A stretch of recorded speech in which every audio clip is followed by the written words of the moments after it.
Merry Christmas, everybody! Right over here. This is in my laundry room, basement, grow room, where I have my aviary and the boys. And some, like 3 or 4 girls, I gotta count them again, my hens. They're gonna go upstairs and outside into the new chicken coop addition that I built out there up under my deck, into the rabbit yard, the third expansion on my rabbit yard there, Operation Quickfoot Stage 3. It's gonna be rabbits and chickens over in there, and I have a plan to probably even section it off into 2 sections to put 2 separate projects in there at some point in the future. So this will be for a breeding project for my rabbits. Not sure which ones yet, but it will likely just be a buck and a doe, a breeder and then a buck that will probably stay in here too. And then the breeder will likely put their kits there in that bin that's upside down. It's got a hole cut in it so that she can go in there. And then I have this breeding project downstairs in my indoor grow room. So I have chickens down here and I have the rabbits.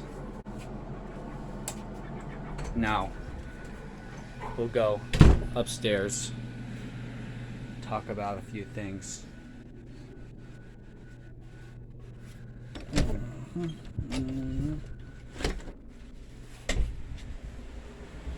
Recorded a video yesterday, a bunch of stuff, but something happened with the phone, got weird. Make sure it's still recording. I plan to get a new camera, so that'll be cool.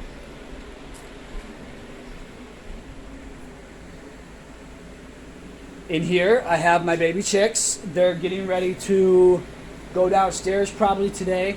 I'm gonna raise that light too because it's too close now. They're about a week or so old, and they need to have this light higher.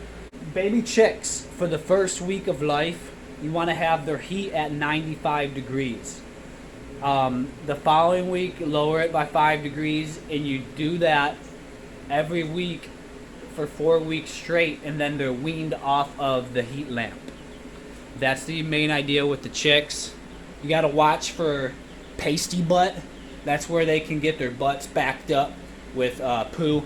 You know, it can harden up and it can clog them. You don't want them to get clogged because they can die. So you got to look for that. And if they do get that, you just soak them and you massage them until you break it apart, and then they're clean and put them back. Those are a couple of the big things with chicks.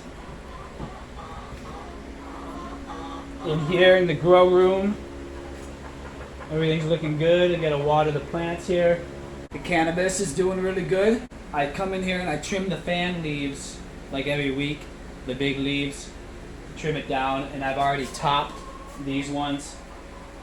So I'm gonna say another 2 weeks ish, and then it'll be time to switch the light up for budding. Now outside where I've been building, this is exciting stuff. It's cold out here, but I'm gonna go out here for a minute. Brave the cold. It's actually warmer than it was yesterday. Things are melting. Now you see here,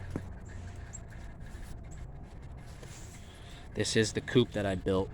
So this is just here to hold the door so the rabbit don't get out. Well, I got to build still.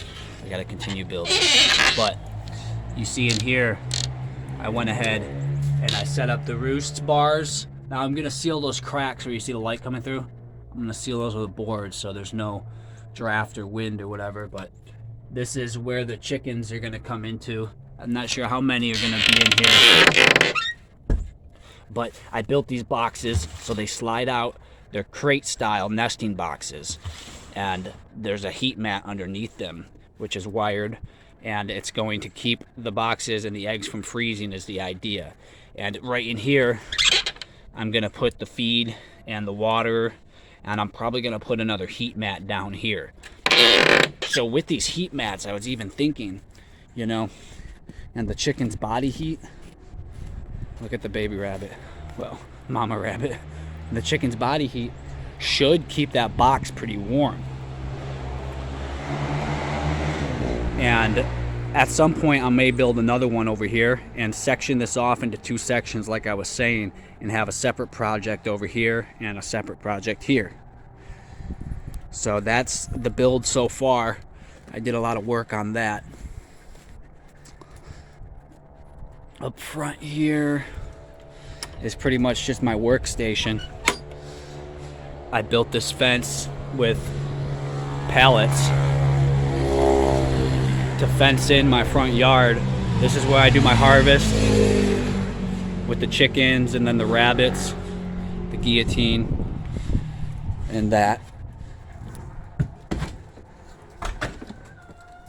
And in here is all the animals. I want to show you the waterers.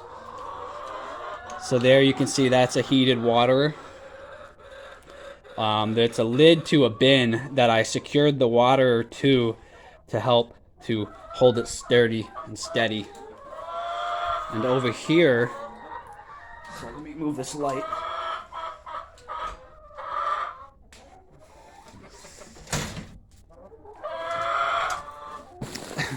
I went ahead and did another waterer right here.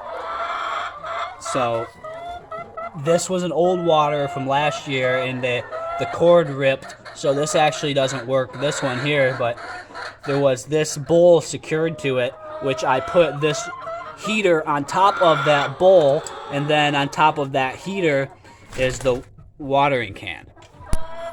So that's how I secured this one, and it works really well.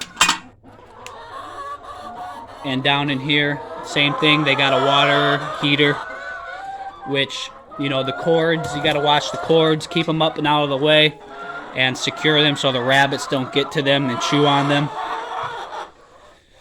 And they all just hang out in there. A couple of the birds are coming and jumping.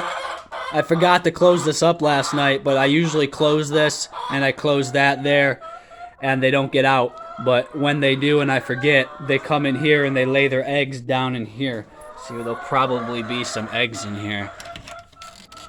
La-da, ta-da. Yep, couple eggs. I gotta try to not let them do that because I don't want them to freeze once it starts getting really cold. But you see I got the heat mats up under here. I got them tucked in. I'm gonna secure them a little bit better so that they're pushed up a little more here soon. And that's to keep these eggs from freezing in this best nest box. So I thought that was pretty clever. I'm running, you know, heat mats out here along with the water heaters to keep things from freezing.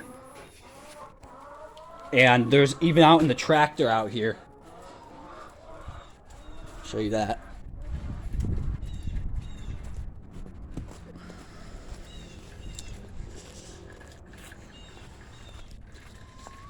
So out in this tractor even, see the cord where I got some of my rabbits? I got a heat mat up under the water bowl there so that that water doesn't freeze.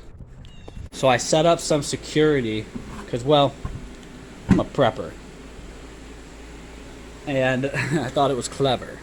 So you see that? That's a stop for the door. It's tight and secured so that this door can't be kicked in. And security cameras I brought up here. I got another one that's wedged there in between the door. Pretty clever, right?